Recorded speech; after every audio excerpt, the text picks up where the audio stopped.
Left 4 Dead 2 is a phenomenal gaming masterpiece. Many of the campaigns are outright masterpieces of themselves, like Dead Center as a prime example, but I get it. Get to the point, right?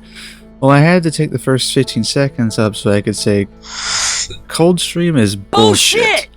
But let's take a step back for a second. Why is Coldstream bullshit? Well, let's start with the beginning of the campaign. For some reason, the 4 survivors find themselves in the woods near a waterfall. Now, it's good to pay some attention to detail here because why the frick are the weapons and medkits at the end of the riverbank? It's just a nitpick, but the survivors make their way through the woods and find a treehouse. This treehouse has some supplies in it and is pretty much just an iconic landmark of Coldstream. So, continuing onward, they make their way towards this large house with an outhouse right in front of it basically, and they have to go through the window and get over a large tree branch. Also, while we're on the topic, moving along the fucking tree branch, it feels so slow. Like, Jesus Christ, man, please just make it go faster, because honestly this kind of speed just feels really bad, even if it is in Left 4 Dead 2 and it's supposed to make you feel like you're slow because you're trying not to, you know, fall off, but to the player it doesn't feel like you can even fall off. It just is trying to simulate that. It just doesn't feel good, bro. Then they have to open this door to a bunker to get to the safe room.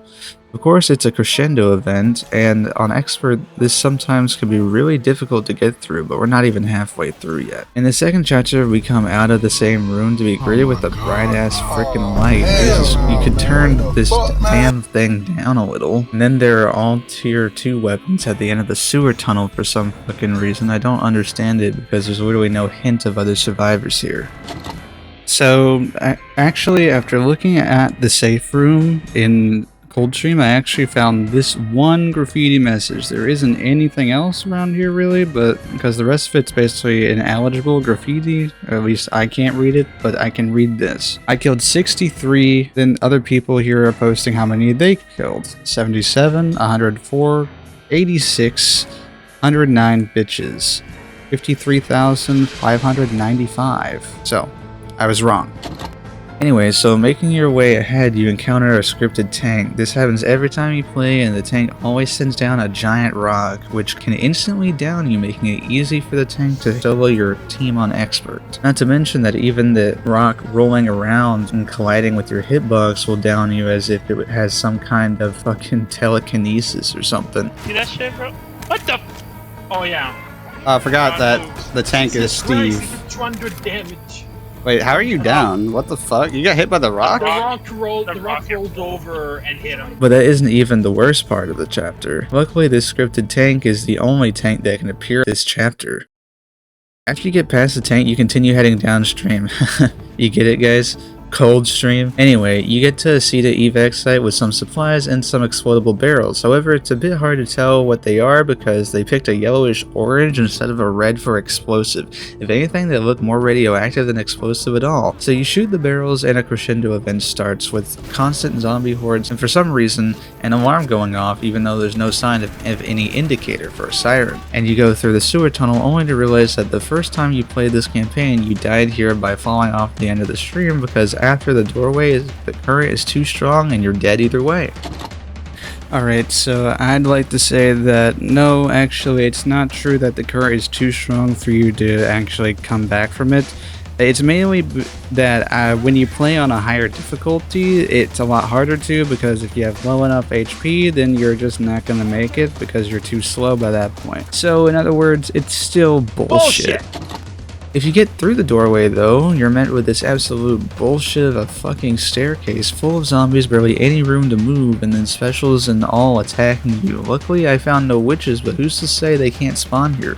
The worst part about this area is just the overabundance of zombies.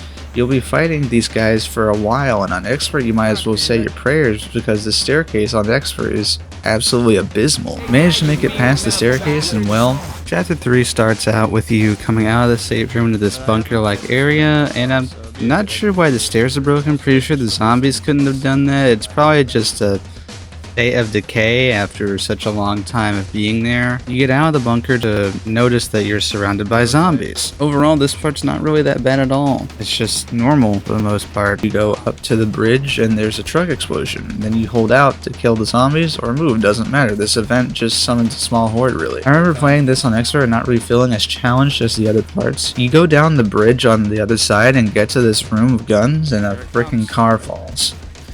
Ladies and gents, another crescendo event, but this one is rather easy. So, safe room, and now the worst finale in Left 4 Dead 2. You get out of the safe room, and you walk into this garage full of equipment and items and speak to a guy who says he'll save you like any other campaign finale, but what's different about this one is the finale is not a holdout event. You open the shutters to have infinite hordes as well as specials on your way to the end of the stream. Every special here can catch you off guard easily, and even if they don't, the real issue with this is on Expert you're pretty overwhelmed, and when you get down the waterfall, there's a motherfucking tank. Which I played this finale several times with competent teammates even, and we got destroyed basically every time by that scripted tank. And even if you get past that, the hordes don't stop at all.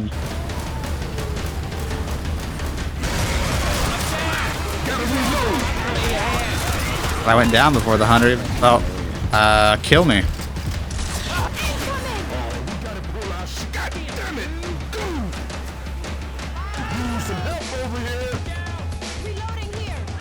Yeah.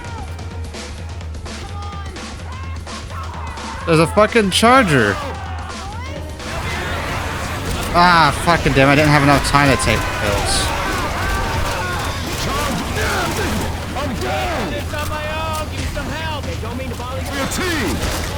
Come get me!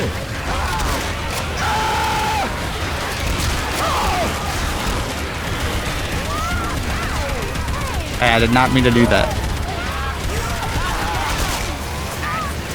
Ah, what the fuck? No! Can't get a moment to breathe, and if you're lucky, the second tank doesn't come immediately from the end of the area because yes, the second one appears. So with all that, I feel that I can confidently say Coldstream is bullshit. I don't hate Coldstream, but I think that they should have done better with it, and Valve should have had a better idea of what they wanted to put in the Left 4 Dead's main campaign pool, especially since, you know, Coldstream has so many issues. It's not that Coldstream is really a bad experience, like it's only a terrible experience on Expert, but otherwise the experience is really good and it is a lot of fun. Coldstream has a great design and everything. It just isn't as good as the other campaigns when it comes to Expert difficulty, and I feel that it needs that sort of thing to really fit in with the other ones. But you know what? Being different is good. Although that still means Coldstream is bullshit.